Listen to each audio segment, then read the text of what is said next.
أعوذ بالله من الشيطان الرجيم بسم الله الرحمن الرحيم الحمد لله والصلاة والسلام على رسول الله أما بعد.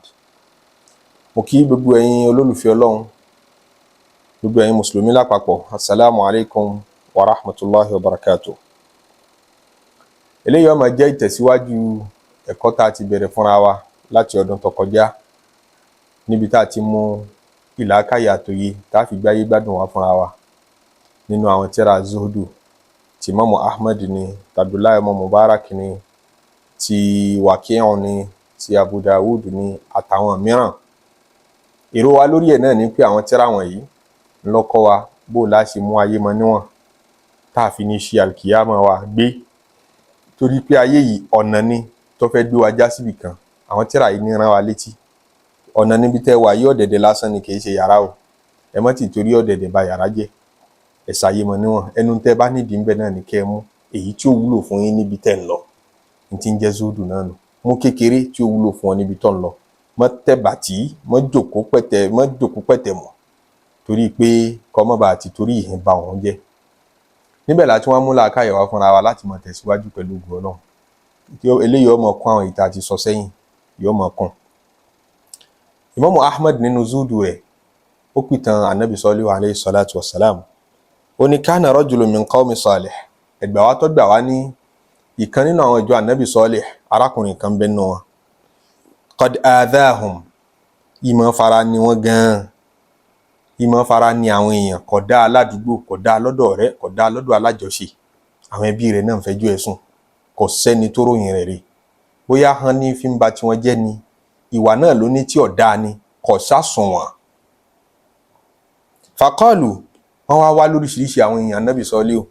Ya Nabiyallah, ìwọ òjíṣẹ́ Ọlọ́run, ọ̀dọ̀ Allaha alayhi, afẹ́kọ̀ọ́ bá wa sí pèlè, afẹ́ fẹjọ́ rẹ̀ sùn Ọlọ́run. Ń tí ń ṣe yìí ti burú jù. Kálukú wa sọ tiẹ̀, ẹnì kíní, ẹnì kejì, kẹta, kẹrin, karùn-ún, kí wọ́n á pọ̀ lọ, kálukú wa ń fẹjọ́ rẹ̀ sùn, tó ṣe fẹ́mi ni, tó ṣe fẹ́mi ni, tó sọ sí mi ni. Ọ̀dọ̀ Allaha alayhi, afẹ́kọ̀ọ́ sí pèlè kọ́lọ́run ó sì mú lẹ́ẹ̀kan náà. Faqala dhahabu faqad kufitumuhu. Ànábì Salihu ní bó ti rí nù, ẹ máa lọlé. Ọlọ́run ti mú already. Ọlọ́run ti mú already, ó lérí. Àfọkànsí gbogbo wọn jọ náà ni pé ilẹ̀ jọ̀hún ò ní ṣú tí bàwí Ọlọ́run ó fi dé sárákùnrin náà. Wọ́n fọkàn sí bẹ́ẹ̀. Wa kana yakhruju kulla yawmin yahtatib. Arákùnrin yìí wá jẹ́ nìkan, iṣẹ́ ìṣe rẹ̀ náà ni kó jáde lójoojúmọ́, yóò jáde láàárọ̀, yóò lọ ṣẹ́gi nínú pápá. Tó bá ṣẹ́gi, àwọn igi yẹn ní ọkọ̀ wá gbèrú lọ́wọ́ rọ̀lẹ́, yóò tà ní ti fi jẹun. Bó ṣe bu níwà tó oníṣẹ́ lọ́wọ́, igi ní máa ṣẹ́ta. Fa kharaja yawma idhin, ó jáde bí tí máa jáde lóòjọ́ tí wọ́n ṣépèlé tán fẹjọ́ rẹ̀ sùn Ọlọ́run, tí kálukú retí pé kílẹ̀ ó tó ṣú. Ànábì Salihu ní àfọkànbalẹ̀, Ọlọ́run ti mú. Fa kharaja yawma idhin, ó jáde lóòjọ́ náà. Wa ma'ahu raghifan, búrẹ́dì méjì ní jáde jọ́nà ká máa lápò, ó ní búrẹ́dì méjì lápò. Fa akala ahdahuma, ó jẹ kan nínú búrẹ́dì méjèèjì. Wa tasaddaqa bil akhari, ọ̀rẹ́ ni tọrọ kejì lọ́wọ́ ẹ̀ pé dákun bùnmi ní búrẹ́dì, bùnmi ní tí mo lè jẹ. Búrẹ́dì ló wà lọ́wọ́ mi o, èmi ti jẹ kan, wọ́n náà gbà kan. Ẹnu sàárà tó ṣe náà nù. Wahtatab, ó lọ sínú pápá tí mo gégi, ó gégi. Wa ja'a bi hatabihi saliman, ó gégi, ó sì wọnú ìgboro ìlú padà lọ́wọ́ ọ̀rọ̀lẹ́ tí mọ́ darí, ó kógi wọlé. Faja'u ila Salih alayhi salam, lérò làwọn èèyàn bá tí wá bá Ànábì Salih, ìyọ́nú Ọlọ́run kó bá. Wọ́n ní qad ja'a bi hatabihi saliman lam yusibhu shay. Ànábì Salihu láàárọ̀ iná lẹ ṣàdúrà ìpọ́lọ́run ó mu, ẹ sì fi wá lọ́kàn balẹ̀ pé kódà Ọlọ́run ti ẹ̀rọ tí ó ti mú already. Afọkànsí wa ní pé kílè ní tó ṣú. Ànábì Ọlọ́run ò ní bọ́lọ́run sọ̀rọ̀ tí. Nígbà àtànàbí Ọlọ́run ọ̀bá Ọlọ́run bá sọ̀rọ̀, ẹnu ta ní ọ̀hàkọ́lọ́run. Pẹ́kípẹ́kí Ọlọ́run ni wọ́n. Àfọkànsí gbogbo èèyàn ní pọ́lọ́run ó mu. Báwọn yẹn ti máa fọkànsí pọ́lọ́run ó mu wọ̀ náà, ó ṣubú láìpẹ́. Ẹ máa wo ẹ̀mí rẹ̀ olè gan. Ẹ máa wo yóò ojú ó tì láìpẹ́ yìí. Ẹ máa wo wọn lè jáde nílé ọkọ láìpẹ́ yìí. Ẹ máa wo yóò ṣàṣetì. Èmi ò sọ fún yín pé yóò ṣàṣetì. Ìrètí àwọn èèyàn lérí tiẹ̀ náà, wọ́n ń retí ẹ̀ lérí arákùnrin wọn. Kí wá ló ṣe tí nǹkan kan ò ṣe? Fada'ahu Salihun, ó wá ya Ànábì Salihu náà lẹ́nu alayhi salatu wassalam. Bó ló jẹ́? Faqal, Ànábì Salihu náà bá ń ké sí. ẹ bá ń ké sí wọ́n á pè déwájú ànábì sọ́ọ́lẹ̀ ayyu shay'in sana'ta al-yawm arákùnrin jẹ́wọ́ fún mi kí ni nǹkan tó ti ṣe lénìí látàárọ̀ rẹ tó fi dìsín kan sọ dúdú tó fẹ́ ní ṣe fún mi torí ní tànàbì sọ́ọ́lẹ̀ alayhi salatu wassalam náà fọkàn sí ọ̀tọ̀ ní tóun náà retí ọ̀tọ̀ gẹ́gẹ́ bí n tó ti bọ́ lọ́n sọ kí a fẹ́ kó tètè mú ẹni yìí kọ́ má dalẹ̀ kọ́ má dà yìlá tọ́ faqal lọ́ba dáhùn lóhùn pé kharashu wa ma hiya qarsan àbí qursan kharashu wa ma hiya qursan ìgbà tí ń jáde láàárọ̀ ṣe kókó kan bí n ti mọ́ ń jáde lójoojúmọ́ náà mo jáde mo sì wọlé ẹnu wípé n tó ṣẹlẹ̀ sí mi lẹ́ni ojú wípé ìgbà tí ń jáde láàárọ̀ búrẹ́dì méjì ń bẹ lọ́wọ́ mi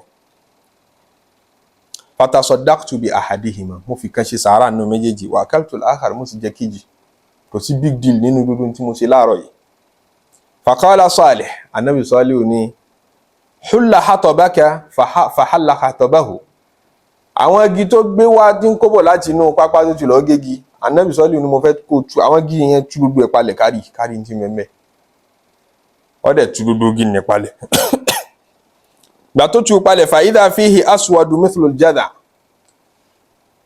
wọ́n bá rí ejò kan bẹ́ẹ̀ ejò kékeré ni àbọ̀nà ala jadhalin min al-hatab ó dì mọ́ kan nínú àwọn igi yẹn ọlọ́mọ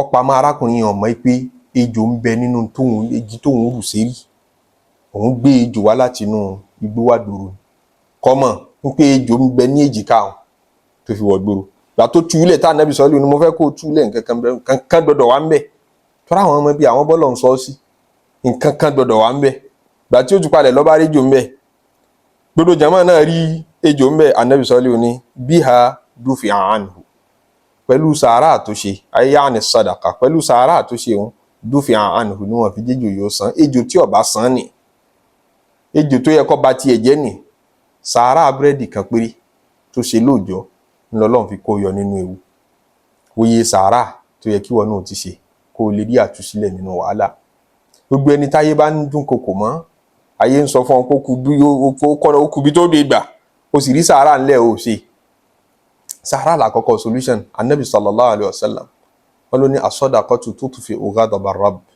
sàárà ìmọ̀ paná bínú ọlọ́run ìmọ̀ paná bí mọ̀jì wọn ṣẹ̀ṣẹ̀ dá ọ ní sàárà ká bá ń dá ọ ní sàárà ó súnmọ́ kẹ́ pé sàárà tí wọ́n tún dá ọ gan yìí tó fi ní báyọ̀ nu ọlọ́run pàdé ni fi kẹ́ńkọ́ ọmọ lọ bu epo pupa kan àti iyọ̀ wọn lọ́ọ́ dà sí ríta mẹ́ta sí sàárà lélẹ́yìn sàárà kò dùn ọmọ làkejì nínú tètè mọ́ ẹ ṣe é ọlọ́run ti dá ọ ní sàárà already ànábì ti dá wa ní sàárà kó tó di pé ṣòro òde ọlọ́run máa ń lo sàárà láti fi lé gbogbo ìjàmbá tó bá wù kó fẹ́ kọlù ni tí àyè fojú rí àti yìí tá a fojú rí tá à ń retí ẹ̀ tára ayé ti lérí rẹ̀ sí wa ọlọ́run máa fi sàárà bì dànù àìmọye èèyàn tán ti sọ fún pé wọ́n ti pínran rẹ̀ nínú ẹgbẹ́ ẹ mọ̀ wùlẹ̀ dára yín láàmú ẹ̀ kàn fẹ́ lọ náwó dànù lọ́sípítù ni kò sí ní tí wọ́n ṣe sí pẹ̀lú sàárà pẹ̀lú àdúà ọlọ́run sì tú wọn sílẹ̀ sàárà kọjá tí yẹn lè fojú di kódà nígbà tádùá ọ̀bá ran tí ọ̀bá ran ọlọ́run mọ́ pé o ṣe àṣàdúà o rójútu ẹ̀ mójútó sàárà tọrọ ọlọ́run sápamọ́ ó tọ́jú ara ẹ̀ sọ́dọ̀ àwọn aláìríjẹ ó tọ́jú ara ẹ̀ sọ́dọ̀ aláìrímu aláìrasọ̀wọ̀ tó o bá wá ọlọ́run débẹ̀ ọba ń bẹ̀ wọ́n lọ́rọ̀ tọ́lọ́run sọ ni pé istasqaytuka falam tasqini istat'amtuka falam tut'imni mo ní o fún mi lóúnjẹ ọmọ ànábì ádámà o sì fún mi ní ọlọ́run ó nídìí oúnjẹ bóò ló ṣe máa tọrọ oúnjẹ wọ kì í jẹun ó ní lágbájá ọmọ lágbájá àmọ́ istat'amaka fulanu ibn fulan ọlọ́run ọmọ sọ bẹ́ẹ̀ ń jọ́ àkìyámọ̀ tèmi lágbájá ọmọ lágbájá ní o fún un send rẹ message or send voice note ó ní òbò òun láṣìírí ṣé wo mọ̀ pé tó o bá fún ni lawajadtani indahu wàá bá mi lọ́dọ̀ ẹ̀ lágbájá ọmọ lágbájá tọ́rẹ̀ ẹ̀ tó o bá wà lọ wàá bá mi lọ́dọ̀ mo ń bẹ ìtòsí yín náà mọ̀ wá ọlọ́run ń bo lójú rẹ wà ojú rẹ ó ti júwe bí ojú òun wà òun ń bẹ lọ́dọ̀ àwọn aláìrí jẹ òun ń bẹ lọ́dọ̀ àwọn aláìrí mu ẹ wá mi síbẹ̀ ẹ rí mi ń bẹ ọba ṣe sàárọ̀ ọ̀hún tán sọ fọlọ́run pé mo ti dùn yẹn nú mọ́ ṣàdùnmí náà nú àwọn ewu tá a mọ̀ ọlọ́run á mọ̀ fi sàárà lè jìnnà sí wa sàárà àdúgbò gbà má jẹ́ kí ìjọ kan kórun rẹ̀ ọwọ́ láì rí kó ní sàárà kékeré bó ṣe lè kó kéré mọ́ ebi sàárà búrẹ́dì lẹ́nìkan ṣe ìtẹ́jú sàn búrẹ́dì ànábì ní taqu nara walau bi shiqqi tamra ẹ sá fún iná ìbínú ọlọ́run kọ́hún ó lè jẹ́ náà ayé ó lè jẹ́ náà kìámọ̀ àyíǹgbà míì tíjà náà bá rí tí ẹlòmíì bí tẹlòmíì bàbá yé jẹ́ dé jahannama retí rẹ̀ kò ní dé ni jahannama máa kẹ́lòmíì mọ́lé ayé tí iná ayé ọmọ jó gidi látara àwọn ẹ̀ṣẹ̀ àtàwọn àṣìṣe tó ti ṣe kọjá tí bàwí Ọlọ́run ó dé. ìtẹ́kùn náà ànábì ní ẹ protect ara yín against iná wàláwó bí ṣe kìtàmùrà ṣe mọ solution tó fún wa bó ṣe simple tó. làbídùn ẹyọ kan ibi tí làbídùn chip dé yẹn ẹyọ kan péré odindi rẹ̀ náà ti pọ̀jù láti fi ṣe sàárà. ànábì ní kọ́dà bó bá yẹ pé ò lè fodindi ṣe sàárà ìlàjì wọ́n yà làjì ọjẹ̀ kan ìlàjì kejì kó fi ṣe sàárà bó ṣe kéré mọ́ yẹn náà ànábì ní ó lè protect yẹn against iná. so tí kálukú bá lágbára ẹ má jẹ́ àkàrà máwọn aláìní o tó bá ń rẹ ní ibi ọ mọ dùnnú bá rí káàdì bọ́ọ̀ rẹ ní ibi ọ wá wọn lọ lágbájá ó tiẹ̀ nídìí owó lọ sọ fún mi lọ send mi message ọ̀dà àgbà. so Ọlọ́run gbà lọ́wọ́ wa ẹni ní Jímọ̀ ẹ má jẹ́ àgbàgbé pé ẹni ní Jímọ̀ ó yẹ ká sàṣàlájù tó pọ̀ fún Ànábì sallallahu alaihi wasallam Ọlọ́run já sọ̀kọ̀ Jímọ̀ láyé subhana rabbika rabbil izzati amma yasifun wa salamun ala al mursalin walhamdulillahi rabbil alamin.